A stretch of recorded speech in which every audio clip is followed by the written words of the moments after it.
제19대 대통령 선거에 대한 KBS 등 방송 3사의 공동 출구조사 결과 문재인 후보가 41.4%의 득표율로 2위인 홍준표 후보를 18.1%포인트 차로 따돌릴 것으로 예측됐습니다. 이 시각 개표 상황을 KBS 특설 스튜디오와 중앙선관위 등을 연결해 살펴봅니다. 당선인의 윤곽은 내일 새벽쯤 드러날 것으로 보입니다. 이번 대선 투표율은 18대 대선 때보다 높은 것으로 잠정 집계됐습니다. 투표율이 역대 최고치였던 사전투표에서는 20대가 가장 많이 투표한 것으로 나타나 전체 표심에도 영향을 미친 것으로 분석됩니다. 대선 후보들은 일찌감치 투표를 하고 성원해준 국민들에게 감사의 뜻을 전했습니다. 다양한 사연의 유권자들이 소중한 한 표를 행사한 가운데 마라도에서는 빗길이 끊겨 주민 20여 명이 투표를 포기했습니다. 중국 산둥성 웨이하이시의 한 터널을 지나던 통학버스에서 불이 나 한국 국적의 유치원생 10명을 포함한 12명이 숨졌습니다. 정부는 담당 경사를 현재 급파해 사고 경위 등을 파악하고 있습니다. 시청자 여러분 안녕하십니까? 5월 9일 화요일 제19대 대통령 선거일 특집 9시 뉴스입니다. 제19대 대통령 선거에서 지상파 방송 3사의 출구조사 결과 문재인 더불어민주당 후보가 41% 정도의 득표율로 1위로 예측됐습니다. 2위는 23% 정도로 홍준표 후보, 3위는 21% 정도의 안철수 후보로 예측됐습니다. 먼저 남승우 기자가 보도합니다. 지상파 방송 3사의 출구조사 결과 문재인 더불어민주당 후보가 41.4%의 득표율로 1위에 오를 것으로 예측됐습니다. 홍준표 자유한국당 후보는 23.3%, 안철수 국민의당 후보는 21.8%로 각각 예측됐습니다. 유승민 바른정당 후보, 심상정 정의당 후보는 각각 7.1%와 5.9%를 득표할 것으로 예상됐습니다. 1위로 예측된 문재인 후보는 경남과 대구, 경북을 제외한 전 지역에서 우위를 보였습니다. 홍준표 후보는 경남과 대구, 경북에서 우위를 보였고 안철수 후보는 수도권과 호남, 대전, 충남, 제주에서 문 후보에 이은 2위로 나타났습니다. 각 당은 출구조사 결과에 따라 희비가 엇갈린 가운데 아직은 예측 결과인 만큼 개표 상황을 지켜보겠다는 입장입니다. 이번 출구조사는 KBS와 MBC, SBS가 공동으로 칸타 퍼블릭, 코리아 리서치 센터, 리서치앤리서치에 의뢰해 전국 17개 시도 330개 투표소에서 투표를 마치고 나오는 투표자 약 9만 9천 명을 대상으로 실시했고 95% 신뢰 수준의 오차는 플러스 마이너스 0.8%포인트입니다. KBS 뉴스 남승우입니다. 계속해서 방송 3사의 공동 출구조사 결과를 자세히 분석해봅니다. 세대별, 지역별로 어떤 양상이 두드러졌는지 정하영 기자가 분석해드립니다. 네, K터치입니다. 이번 선거 지역구도는 옅어지고 세대 대결은 더욱 치열해질 거란 전망이 많았습니다. 자, 그렇다면 실제 투표는 어땠을까요? 출구조사 결과 확인해 보겠습니다. 자, 먼저 20대 유권자들. 자, 47.6%로 문재인 후보 지지세가 더 강한 것으로 나타났습니다. 자, 홍준표 후보는 20대 유권자들 8.2%에 그친 걸로 예측이 됐습니다. 30대 표심 어떨까요? 30대 확인해 보겠습니다. 출구조사 결과 56.9% 득표한 것으로 문재인 후보가 앞서가는 것으로 예측이 됐습니다. 20대보다도 더 많은 표차 벌어지고 있습니다. 자, 다음으로 40대와 50대의 표심 확인해 보기 전에 이 보수 성향이 많은 60대 이상 유권자 표심 확인해 보겠습니다. 자, 오늘 투표에 참여한 60대 이상 유권자들은 역시 예상대로 보수 후보인 홍준표 후보에게 더 많은 표를 던진 것으로 예측이 됐습니다. 자, 그렇다면 40대는 어땠을까요? 40대 확인해 보시면 자, 30대보다는 조금 적지만 역시 문재인 후보에게 더 많은 표를 던진 것으로 예측이 되고 있습니다. 자, 사실 40대는 그동안 역대 선거에서 부동층으로 통했습니다. 자, 지난 선거 보시면 2002년에는 40대 유권자들 이 두 후보 간의 우열을 가리기 힘들었고 2007년에는 이명박 후보에게 표를 몰아주면서 당선에 상당한 영향을 끼쳤습니다. 자, 그랬던 40대들이 이제는 나이가 들면서 50대로 편입이 됐습니다. 그래서 50대 표심이 중요해졌는데 자, 50대 표심의 향배 출구조사 결과 확인해 보겠습니다. 자, 역시 표차가 많이 나진 않습니다. 10%포인트 정도 나는데 그럼에도 현재 출구조사 결과로는 50대 문재인 후보에게 조금 더 많은 표를 던진 것으로 확인이 되고 있습니다. 자, 역대 대선에서는 50대 유권자들 대대로 보수 후보를 지지하는 성향이 뚜렷했는데 이번 선거에서는 조금 바뀐 겁니다. 하지만 어디까지나 예측 조사 결과인 만큼 실제 개표 결과로도 이어질지는 계속 지켜봐야겠습니다. 자, 그렇다면 출구조사 결과 이 지역별 득표는 어떻게 나타났을까요? 자, 지역별 득표 출구조사 결과 확인해 보겠습니다. 자, 출구조사에서 문재인 후보가 1위를 달리는 가운데 자, 지역별로 한번 보시면 전국 지도에서 문재인 후보가 1위인 지역, 자, 서울, 경기, 서울, 인천 등 경기권, 수도권과 충청권 또 호남권에서 유세한 상황입니다. 자, 여기에 대대로 보수 성향 후보를 지지했었던 이 경남, 부산 경남에 부산에서 문재인 후보가 1위하고 있습니다. 자, 대구 경북에서는 역시 예상대로 홍준표 후보가 1위를 하고 있고 강원도와 경남 지역에서는 문재인 후보, 홍준표 후보가 경합을 벌이는 상황입니다. 자, 그러면 지역별로 조금 더 자세히 들여다보겠습니다. 부산 지역 살펴보겠습니다. 자, 현재 부산 유권자들 출구조사에서는 문재인 후보에게 홍준표 후보보다 약 7% 가까운 표를 더 던진 것으로 예측이 됐습니다. 자, 앞서 말씀드린 대로 부산, 전통적으로 보수 성향 지역입니다. 역대 선거에서 보수 후보 지지세가 뚜렷했습니다. 지난 2002년 당시 대선에서 노무현 후보, 부산 출신으로 고향 바람을 일으켰는데 정작 부산 유권자들 이회창 후보에게 67% 가까운 표를 몰아줬습니다. 자, 그랬던 부산이 이렇게 부산 민심이 이번 선거 출구조사 결과에는 조금 뒤집힌 걸로 나타났습니다. 자, 그렇다면 이번 선거의 승부처 중 하나인 호남권 살펴보겠습니다. 광주 지역 출구조사 결과 살펴봅니다. 자, 현재 광주 유권자들 출구조사 결과로는 문재인 후보가 60% 가까운 득표하고 있는 것으로 예측이 됐습니다. 안철수 후보는 30.8% 득표에 그치는 걸로 나타났습니다. 자, 광주 지역은 부산과는 또 반대로 전통적으로 진보 진영의 유력한 주자에게 표를 몰아줬던 곳입니다.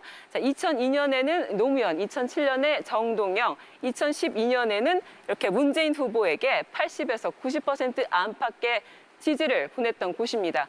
그런데 이번 선거에서는 상황이 조금 달라졌죠. 이 호남을 강력한 지지 기반으로 하는 더불어민주당과 국민의당이 경합을 벌이고 있어서 이 호남의 유권자들, 특히 광주 유권자들이 문재인, 안철수 이 두 후보에게 표를 나누어 줄지 또는 역시나 될 사람 찍자라면서 표를 몰아주게 될지가 관심사였는데 현재 출구조사 결과로는 문재인 후보에게 표를 많이 던진 것으로 조사됐습니다. 하지만 어디까지 예측조사 결과입니다. K터치였습니다.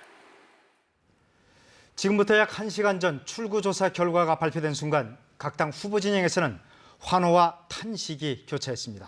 최종 결과는 아니지만 지금까지 대선에서 출구조사의 정확도가 높았던 만큼 민감하게 받아들이는 분위기입니다. 최건일 기자입니다.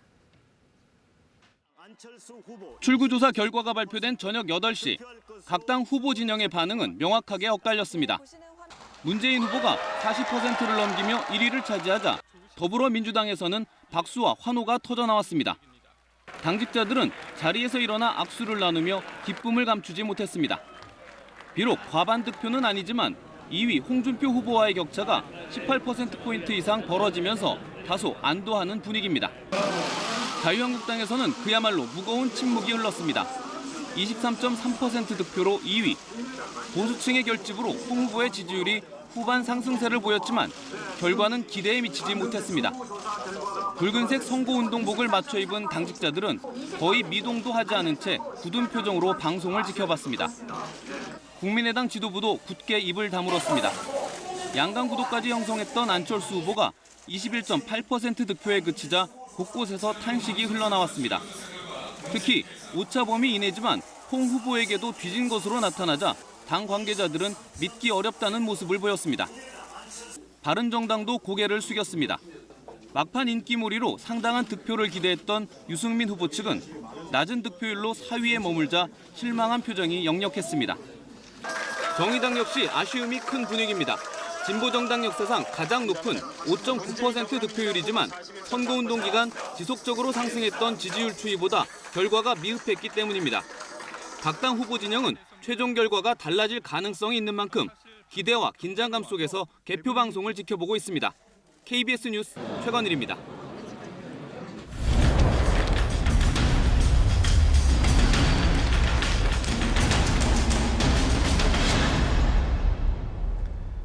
오후 8시에 투표가 마감된 직후 투표함들은 전국 251곳 개표소로 옮겨져 이 시각 현재 개표 작업이 진행되고 있습니다. 개표소에 나가 있는 취재 기자를 연결합니다. 유호용 기자, 개표 작업은 순조롭게 진행 중입니까? 네, 저는 지금 서울대 체육관에 마련된 관악구 개표소에 나와 있습니다. 투표가 끝난 직후 관악구 101개 투표소에서 출발한 투표함들이 이곳 개표소로 모여졌고 현재 개표 작업이 한창 진행 중입니다. 오후 8시 25분 가장 먼저 도착한 투표함을 열면서 첫 개표 작업이 시작됐습니다. 개표는 370여 명의 개표 사무원이 투입돼 각 단계별로 진행되고 있습니다. 우선 도착한 투표함이 잘 봉인돼 있는지 확인한 다음 투표지를 꺼내 이렇게 가지런히 정리합니다.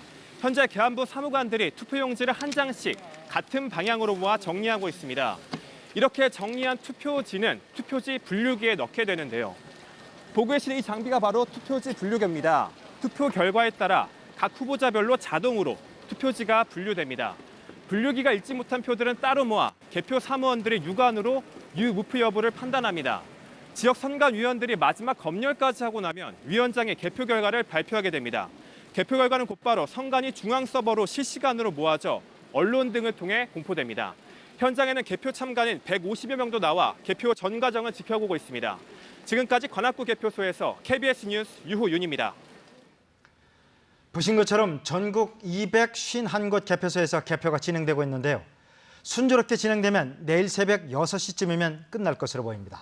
이번에는 중앙선관위에 나가 있는 취재 기자 연결합니다. 박민철 기자, 현재 개표율은 어느 정도입니까? 네, 지금 기준으로 전국 개표율은 0.01%에 머물고 있습니다.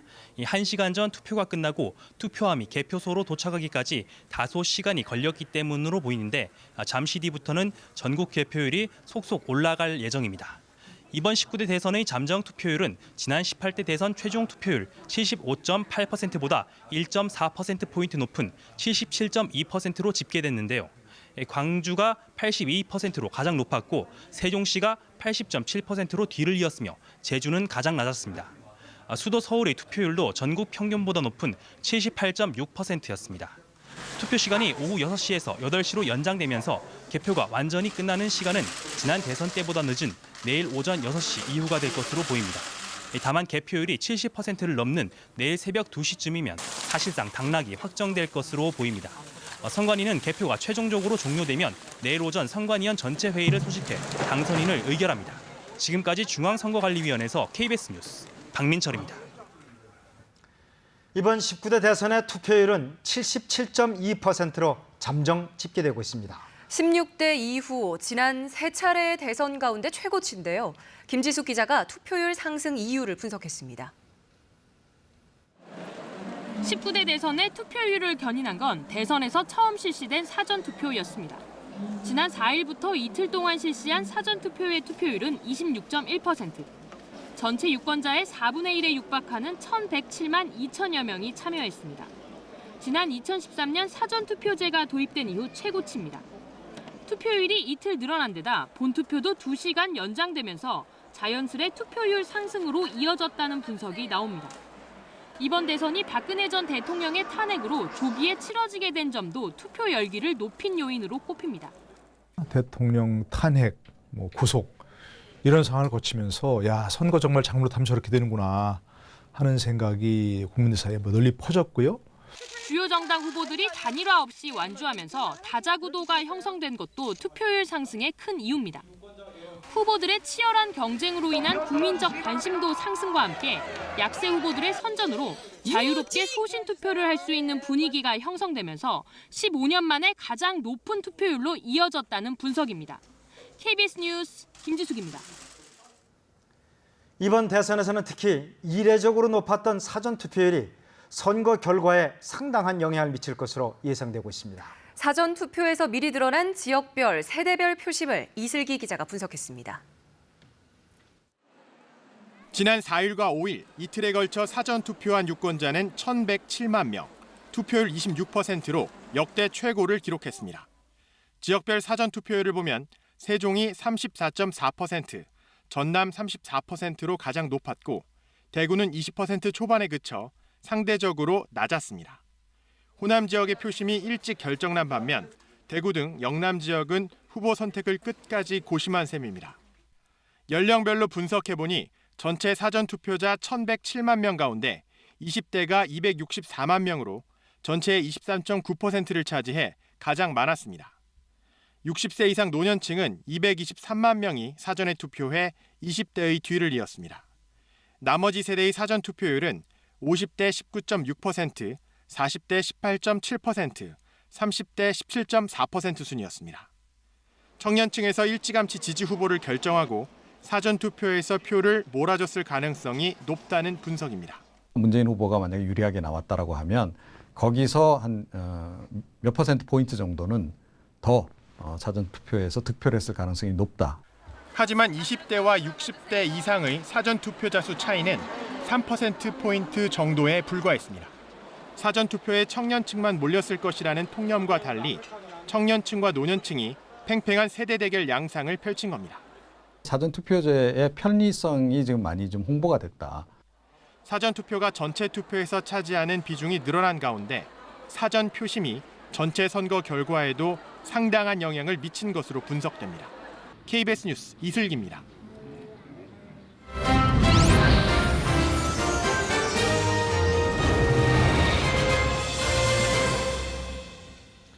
그럼 여기서 이 시각 투표율 현황 살펴보도록 하겠습니다.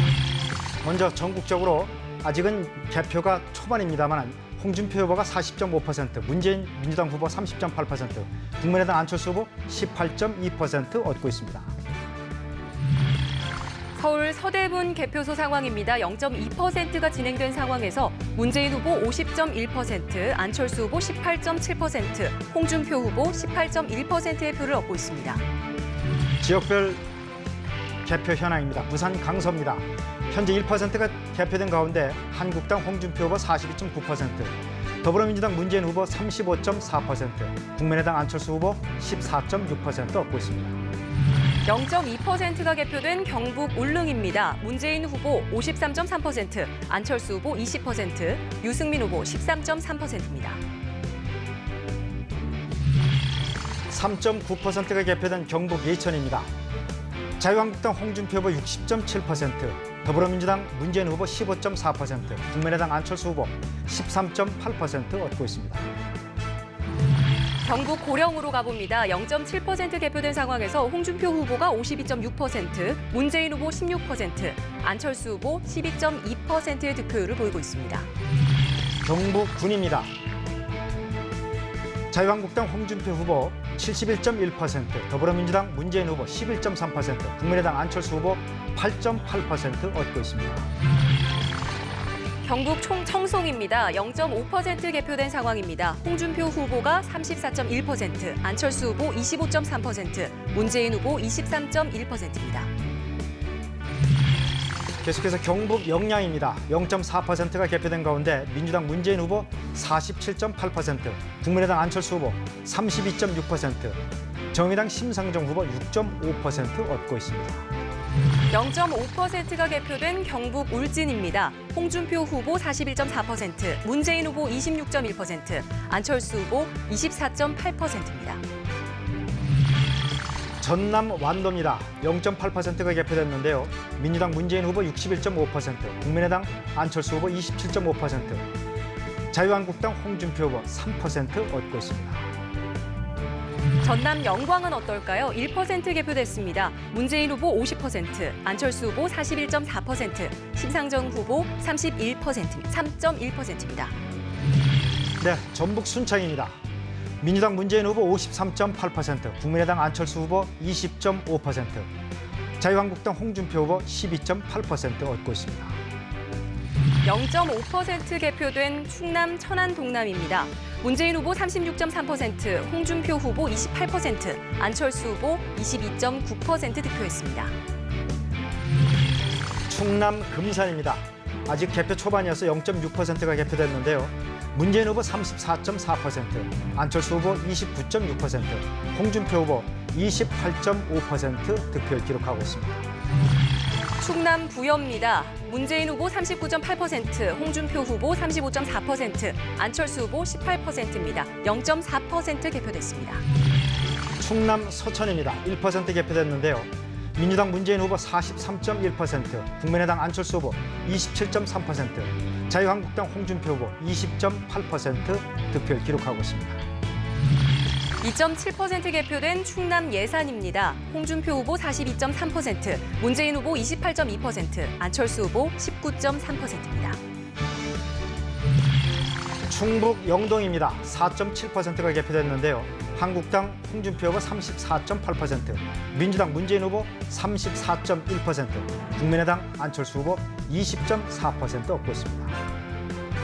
충북 보은에서는 1.3% 개표됐습니다. 홍준표 후보 34.5%, 문재인 후보 32.1%, 안철수 후보 23.3%의 득표율을 보이고 있습니다.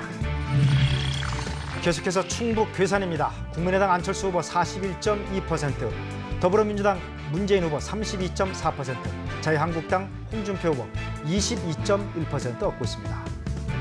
충북 증평으로 가봅니다. 1.9% 개표된 상황에서 문재인 후보 40.4%, 홍준표 후보 28.3%, 안철수 후보가 20%의 득표를 보이고 있습니다.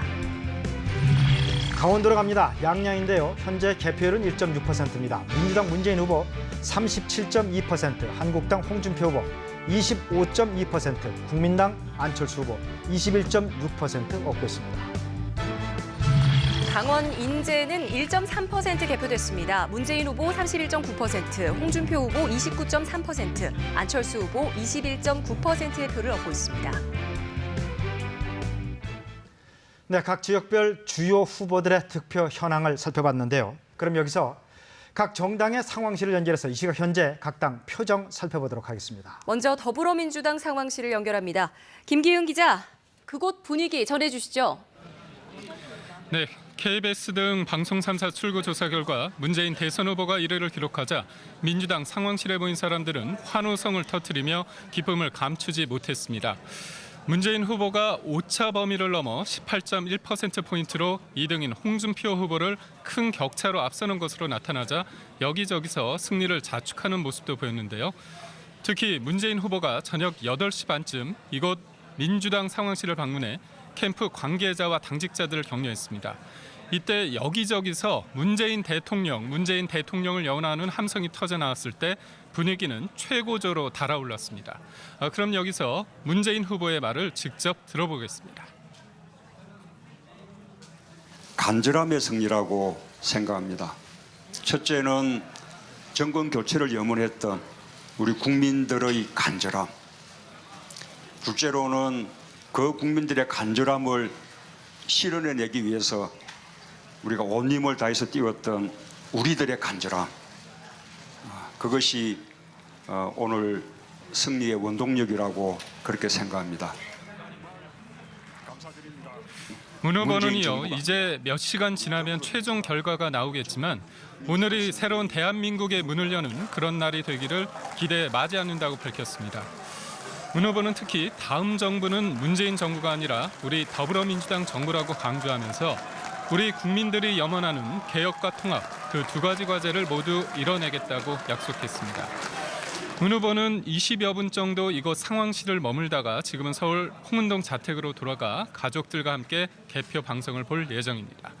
지금까지 민주당 상황실에서 전해드렸습니다. 계속해서 자유한국당의 분위기도 살펴보도록 하겠습니다. 황지루 기자, 자유한국당의 표정은 어떻습니까? 네, 자유한국당은 출구조사 예측 결과에 크게 낙담한 모습을 보였었는데요. 지금 개표가 실제로 시작되면서 실제 개표에는 다른 결과가 나오길 기대하면서 개표 방송을 시청하고 있습니다. 당사 2층에 마련된 개표 상황실에는 방송 3사의 출구조사 결과를 지켜본 주요 당직자 가운데 일부는 자리를 뜬 상태고 일부 당직자들만 자리를 지키고 있습니다. 이 정우택 상임선대위원장은 출구조사 결과에 다소 실망한 모습을 보이면서 아무런 입장을 밝히지 않았었는데요. 자유한국당은 선거 막판에 보수 우파 지지자들의 결속 움직임 속에 30%대 후반대의 지지율도 가능하다고 전망을 했었는데 크게 못 미친 결과가 나타나자 실망감을 감추지 못하고 있는 상황입니다. 하지만 일부 당직자들은 출구조사의 예측과 실제 개표 결과가 달랐던 과거 사례도 있는 만큼 끝까지 개표 결과를 지켜보자며 서로를 격려하고 있습니다. 서울 송파구 자택에서 출구조사를 지켜봤던 홍준표 자유한국당 대선 후보는 조금 전인 9시 16분쯤 이곳 여의도 자유한국당 당사를 찾아왔습니다. 현재 당사 6층에 있는 회의실에서 당직자들을 격려하고 있는 상황인데요. 잠시 후에 당사 4층에 마련된 기자실로 내려와서 대국민 입장을 밝힐 예정입니다. 홍 후보는 자택을 나설 때 기자들과 만나서 출구조사 결과가 사실이라면 무너진 당을 재건하는 데 만족하겠다라고 말한 적이 있습니다. 지금까지 KBS 뉴스 황진우입니다. 이어서 국민의당 표정 살펴보도록 하겠습니다. 최문종 기자, 국민의당 분위기는 어떤가요? 네, 국민의당은 안철수 후보가 3일한 방송사 출구조사 결과에 실망과 아쉬움을 감추지 못하면서 개표를 기다리고 있습니다. 이곳 국민의당 선거 상황실에서 출구조사 결과를 접한 박지원 상임선대위원장 등 선대위 관계자들은 이후 별다른 발언 없이 개표 방송을 지켜보고 있습니다. 발표 순간 안철수 후보가 문재인 후보에게 크게 뒤진 결과가 나오면서 안타까움에 탄식이 터지기도 했습니다. 특히 홍준표 후보와 오차범위 안에 박빙인 것으로 나타나자 일부 관계자는 큰 실망감을 나타내기도 했습니다. 국민의당은 그러나 출구조사 결과일 뿐이고 사전 투표율이 26%에 달했던 만큼 실제 개표 결과는 다를 수 있다며 최종 결과를 차분히 기다리겠다는 입장입니다. 여론조사나 출구조사에 잡히지 않은 변화를 바라는 숨은 민심이 대역전의 기적을 만들 것이라고 기대하고 있습니다. 오늘 투표를 독려하며 국민의힘을 보여달라고 호소했던 안철수 후보는 지금 서울 여의도 인근 모처에 머물면서 개표 방송을 지켜보고 있습니다. 지금까지 국민의당 선거 상황실에서 전해드렸습니다. 둘, 셋.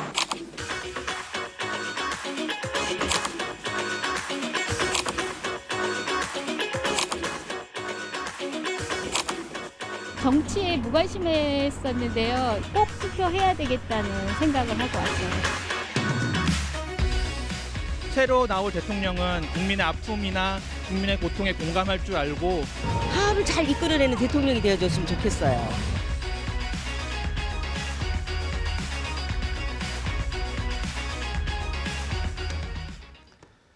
각 당의 대선 후보들은 오늘 일찌감치 가족들과 함께 투표장을 찾았습니다. 후보들은 성원해준 국민들에게 감사의 뜻을 전하고 결과를 겸허히 기다리겠다고 말했습니다. 천효정 기자가 전해드립니다.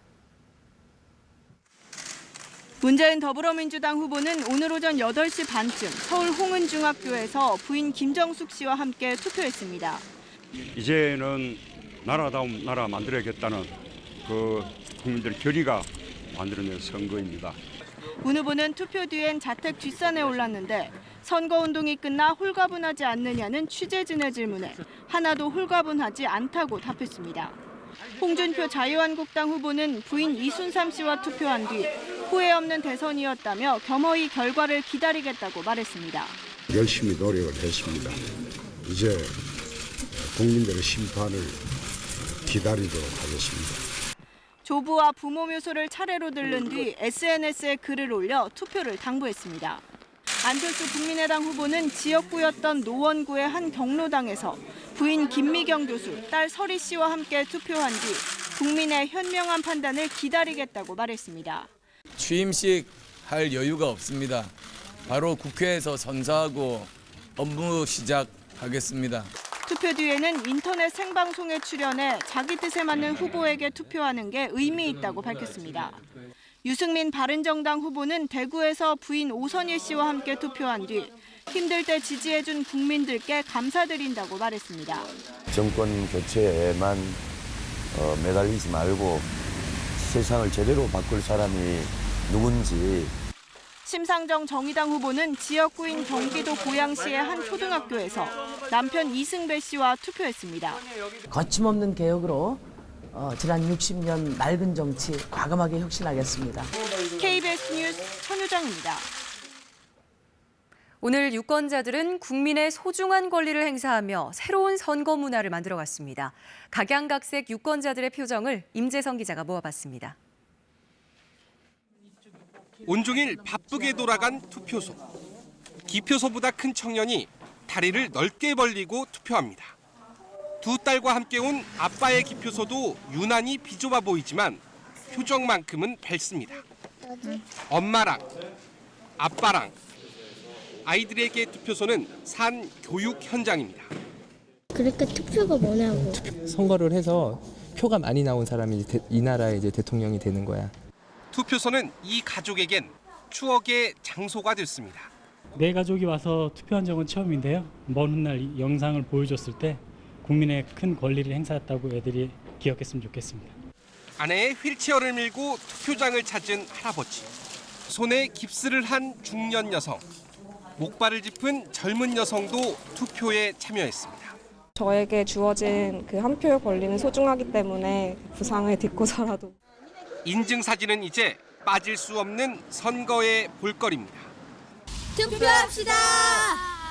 국민의 의무를 다하기 위해서 투표를 하러 온 것 같아요.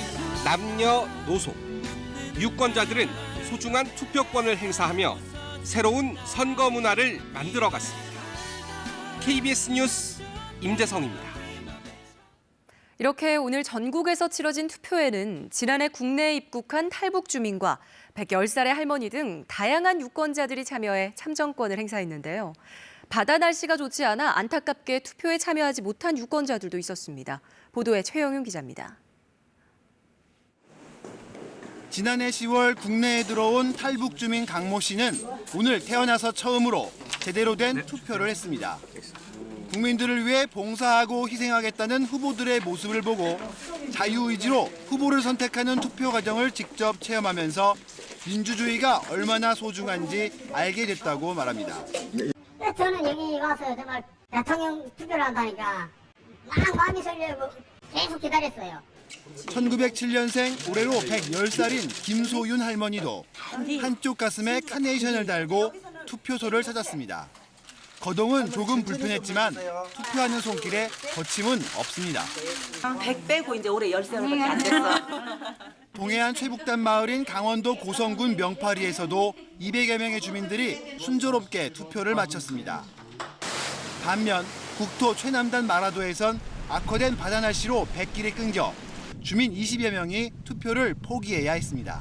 유권자분들이 지금 밖에를 나가지 못해서 투표를 할 수 없게 돼 있어요. 배가 접근을 못하다 보니 이 마을 주민분들 아쉬워하네요. 자동차 썬팅 가게지만 오늘 하루는 투표소입니다.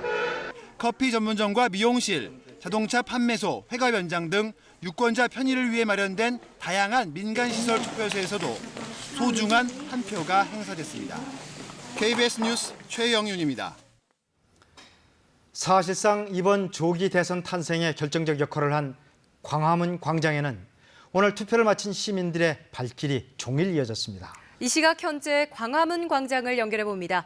김비치라 기자, 광화문 광장의 분위기는 어떤지 궁금합니다. 네, 저는 지금 광화문 광장 특설 무대에 나와 있습니다. 밤이 깊어가고 있지만 새 대통령의 탄생을 기다리는 시민들로 이곳은 가득 찼습니다. 지금 저를 비추고 있는 카메라가 KBS 스파이더 캠인데요. 이 특수 카메라가 공중을 날아다니면서 이곳 현장을 생생하게 담고 있습니다. 자, 이렇게 찍은 화면에 선거 정보를 그래픽으로 결합해서 여러분들께 실시간으로 전달해드리고 있습니다. 국내 개표 방송 사상 처음으로 도입된 방법인데요. 이렇게 최첨단 기술과 함께 이 시각 이후에도 개표 상황을 생생하게 전달해 드리겠습니다. 이곳 광장엔 다양한 볼거리들이 종일 시민들을 맞이하고 있었는데요. 청와대 모형의 조형물을 비롯해서 선거를 주제로 한 등불들이 어둠을 환하게 밝히고 있습니다. 또 새 대통령에게 바라는 점을 적은 쪽지를 매다는 희망나무도 마련돼 시민들의 참여가 계속되고 있습니다. 자, 이제 당선자의 윤곽이 본격적으로 드러나기 시작하면 더 많은 시민들이 희망과 감동의 순간을 함께하기 위해 이곳 광장을 찾을 것으로 보입니다. 지금까지 서울 광화문 광장에서 KBS 뉴스 김비치라입니다.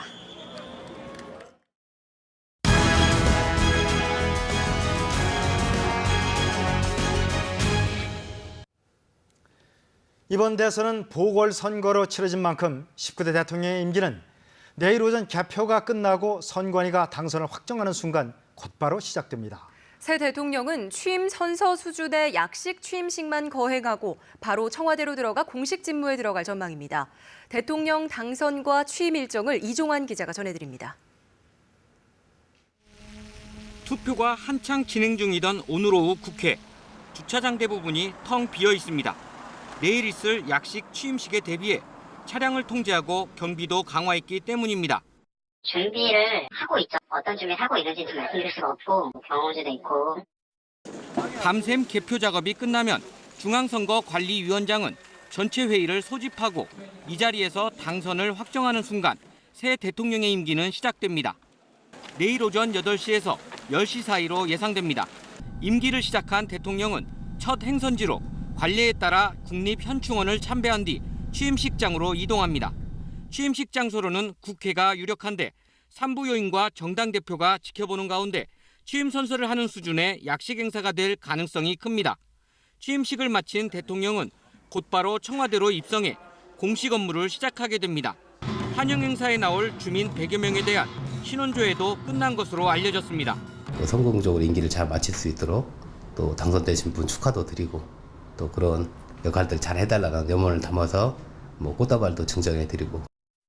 행자부는 무엇보다 새 대통령의 뜻이 중요한 만큼 선거 윤곽이 드러나는 대로 후보 측과 접촉해 취임 세부 일정을 확정할 계획입니다. KBS 뉴스 이종환입니다. 방금 보신 것처럼 새 대통령은 내일 오전부터 곧바로 임기를 시작합니다. 인수위가 없는 초유의 상황에서 새 내각 구성 등을 최대한 서두를 것으로 보입니다. 신지혜 기자입니다. 새 대통령은 임기 시작 즉시 군 통수권부터 넘겨받습니다. 당선과 동시에 군 통수권은 당연히 이양이 되는 거고요. 필요한 절차가 있다면은 그거는 아마 당선인 측과 협의가 필요할 것으로 봅니다. 당선 확정 즉시 합동참모본부 의장이 전화로 군 통수권 이양을 보고하고 군사 대비 태세와 북한군 동향 등을 설명할 예정입니다. 정권 인수도 통상의 경우보다 훨씬 압축적으로 진행될 것으로 보입니다. 보통은 인수위원회가 60일 동안 활동하며 정부 조직 기능과 예산 파악, 취임식 준비, 국무총리와 국무위원 후보자 검증 등을 해왔지만 이번엔 그럴 여유가 없습니다.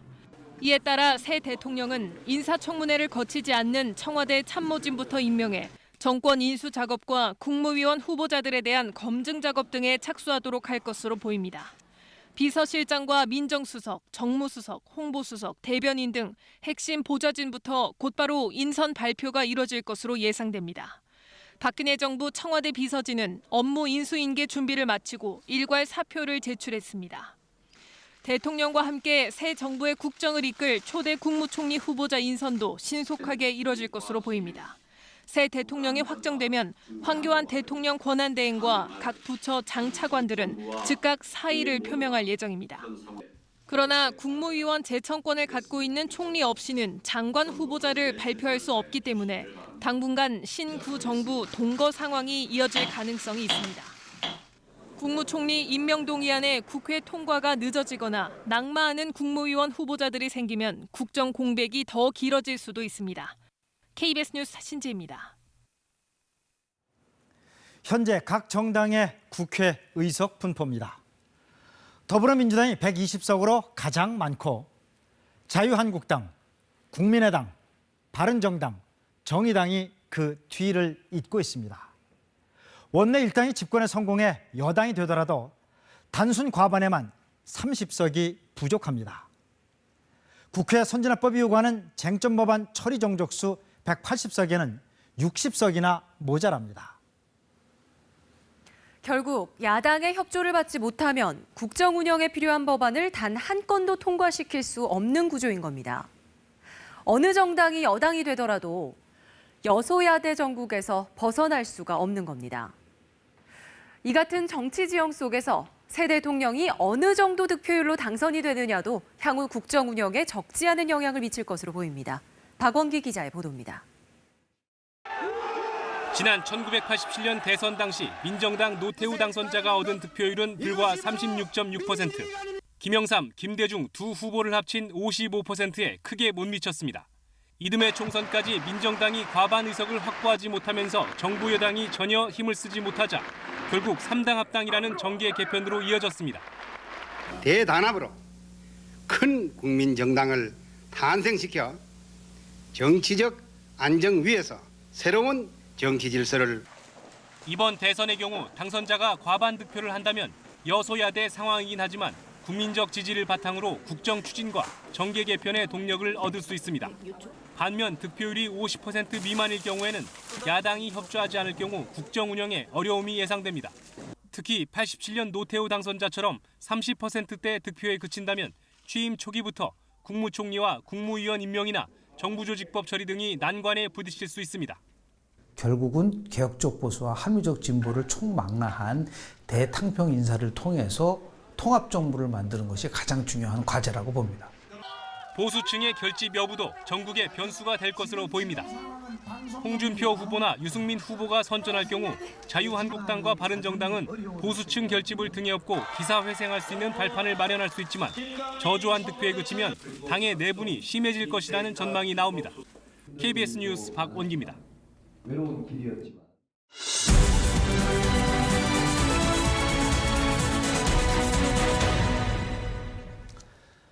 투표가 마감되고 지금은 전국 251곳 개표소에서 개표가 순조롭게 진행되고 있습니다. 여기서 이 시각 현재 후보별 득표율을 알아보겠습니다.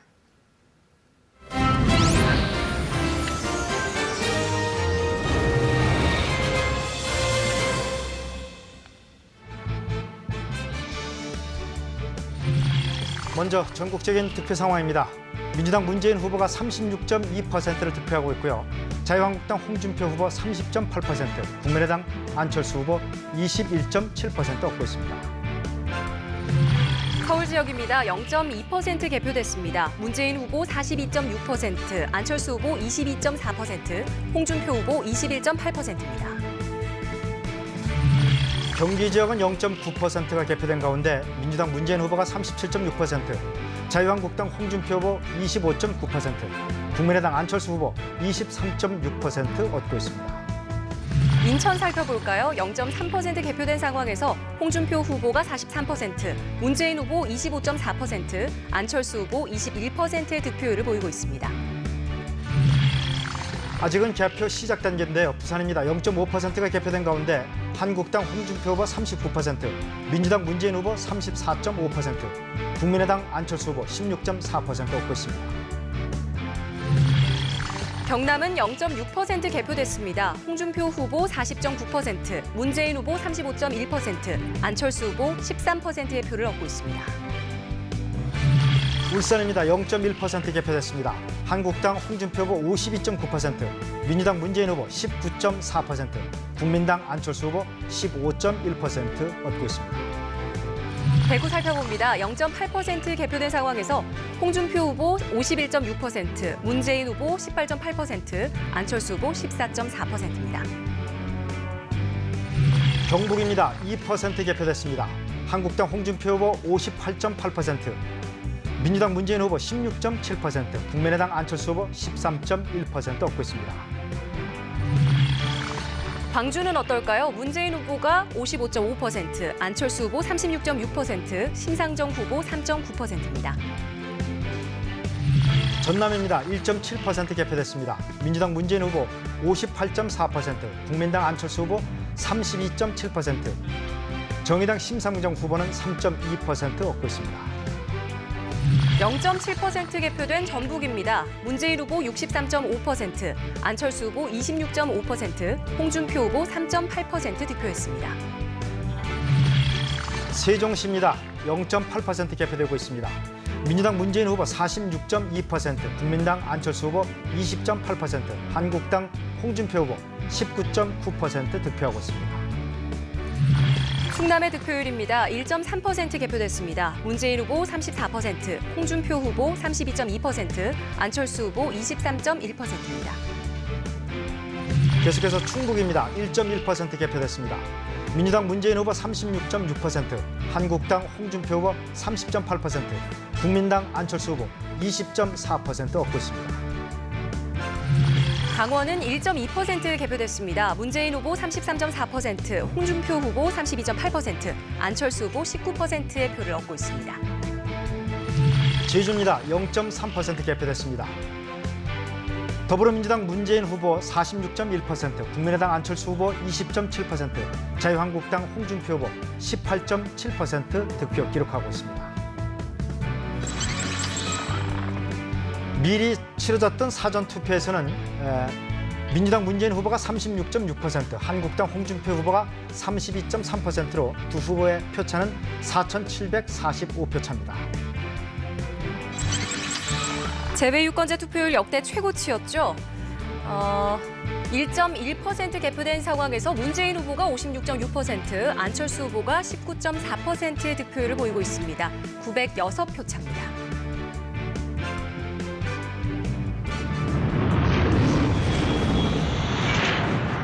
네, 이어서 이 시각 득표율, 각 후보별 득표율 살펴보도록 하겠습니다. 먼저 더불어민주당 문재인 후보입니다. 35.9% 얻고 있습니다. 자유한국당 홍준표 후보 31.4%입니다. 국민의당 안철수 후보 21.3% 득표율 기록하고 있습니다. 바른정당 유승민 후보의 득표율 5.7%입니다. 정의당 심상정 후보 4.9% 얻고 있습니다. 새누리당 조원진 후보 0.2%의 표를 얻고 있네요. 경제국당 오영국 후보는 아직 0%입니다. 네, 국민대통합당 장성민 후보도 아직 0%입니다. 늘푸른 한국당 이재호 후보 157%로 아직은 0%입니다. 민중연합당 김선동 후보 0.1%입니다. 한국국민당 이경희 후보도 역시 아직은 0%입니다. 홍익당 윤홍식 후보 378표 얻고 있습니다.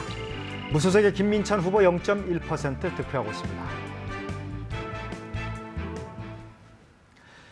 이번에는 이 시각 현재 상위 후보 5명의 득표 현황을 살펴보도록 하겠습니다. 앞서 보셨던 광화문 광장 상공의 KBS 스파이더 캠이 촬영한 광장의 360도 화면에 증강현실 기법을 이용한 3차원 입체 영상으로 전해드립니다.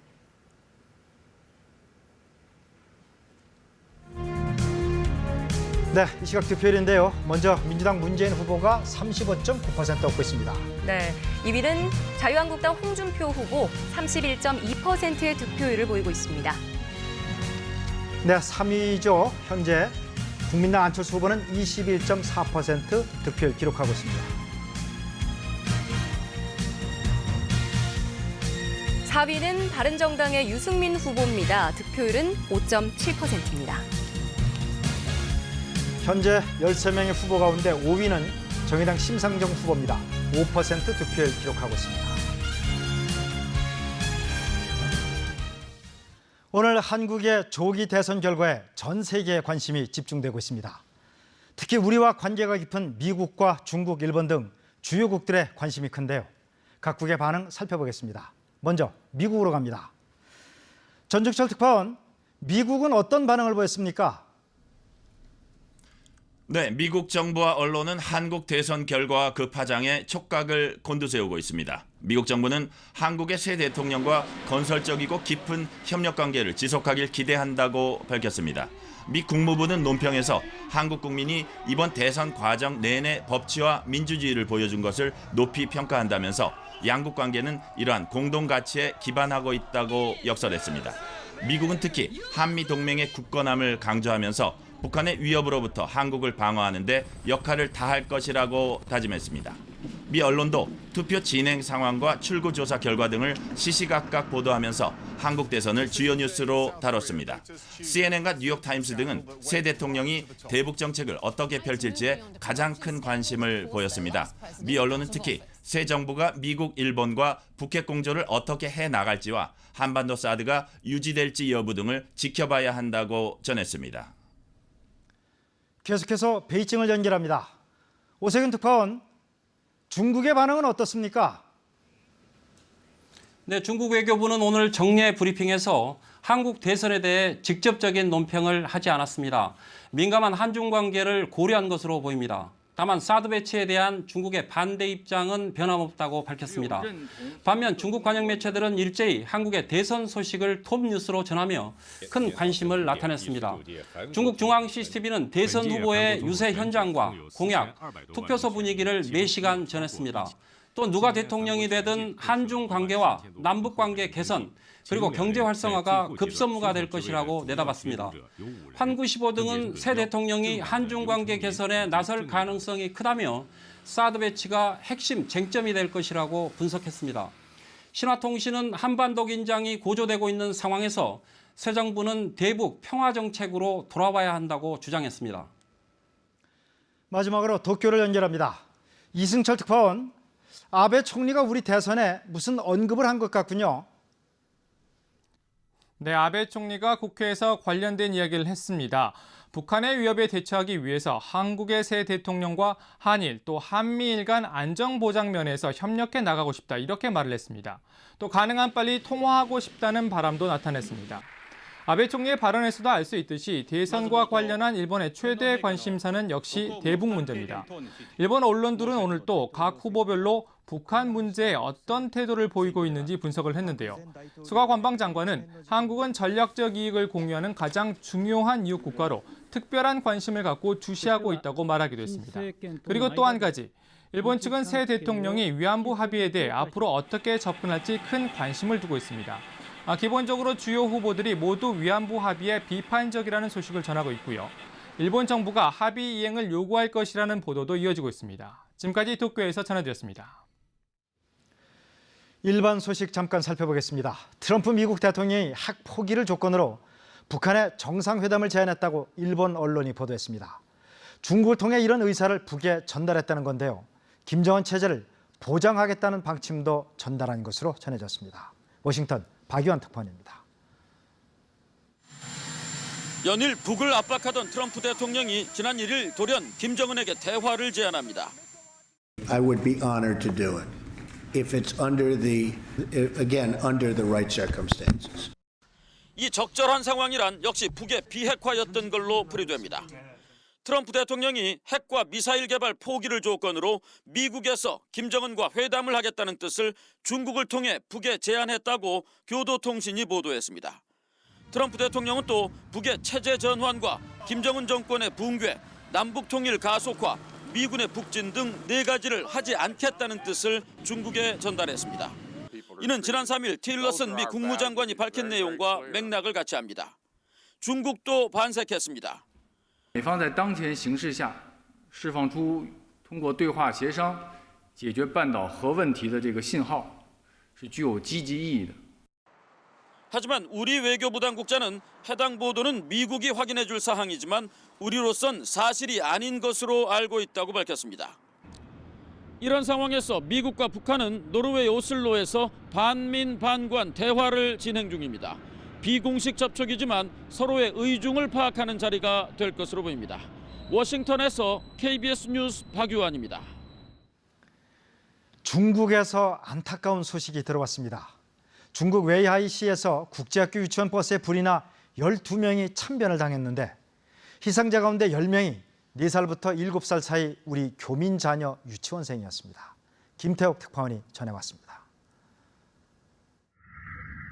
터널 안에 멈춰선 버스 출입문 쪽에서 불길이 치솟습니다. 그러더니 순식간에 차량 전체가 맹렬한 화염에 휩싸입니다.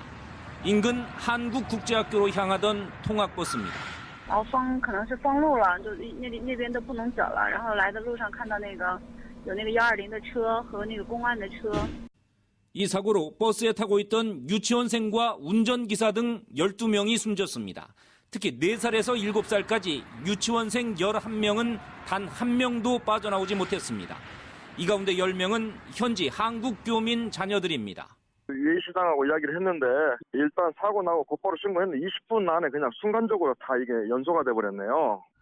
사고 원인은 명확히 밝혀지지 않았지만 앞서 달리던 쓰레기 운반 차량과 부딪히면서 불이 난 것으로 알려지고 있습니다.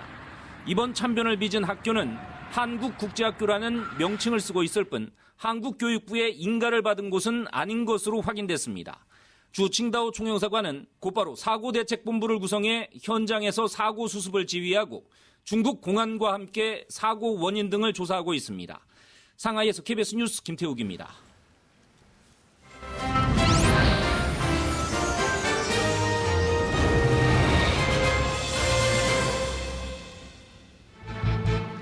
네, 여기서 다시 한번 이 시각 현재 각 후보별 투표율 현황 살펴보겠습니다. 전국적으로 2%가 개표된 가운데 민주당 문재인 후보가 36.9%, 자유한국당 홍준표 후보 29.7%, 국민의당 안철수 후보 21.7% 득표하고 있습니다.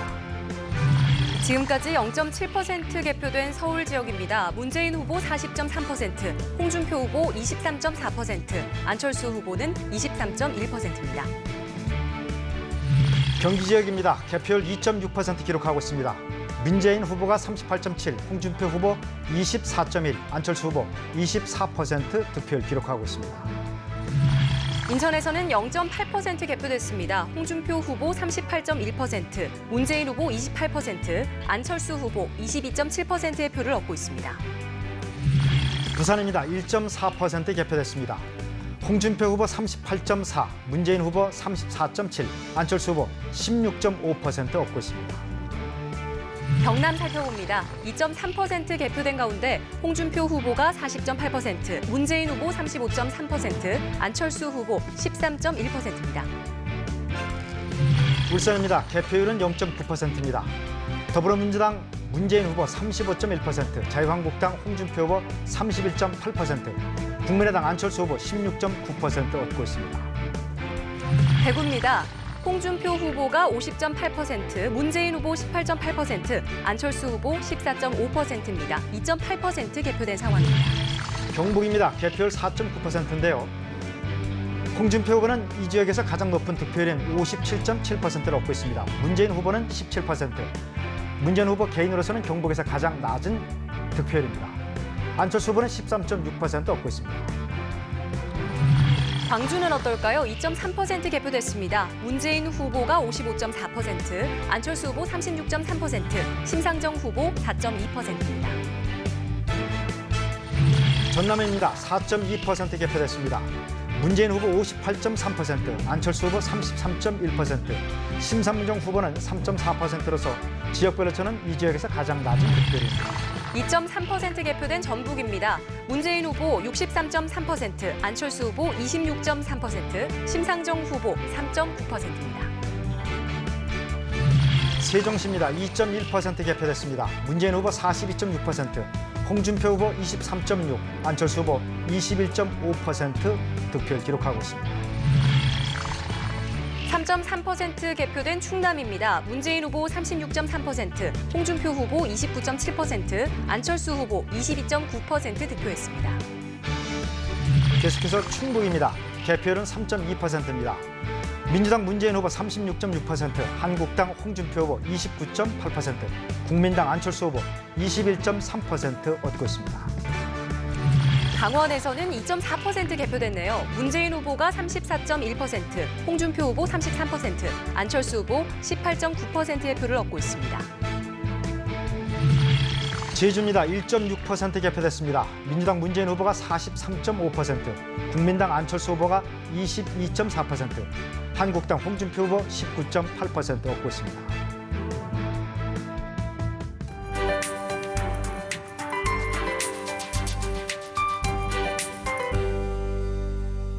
오늘은 황사와 건조한 날씨를 해소하는 고마운 비가 내렸습니다.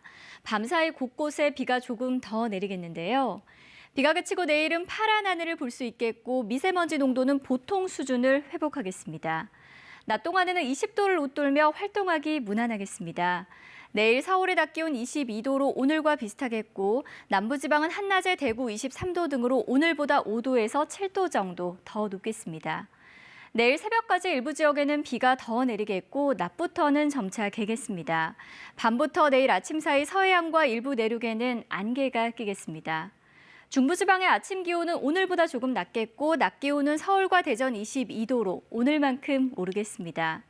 오늘 한낮에도 남부지방은 15도 안팎에 머물며 서늘했지만 내일은 광주와 부산 21도 등으로 비교적 포근하겠습니다. 물결은 모든 해상에서 최고 2.5m까지 높게 일겠습니다. 모레 목요일부터는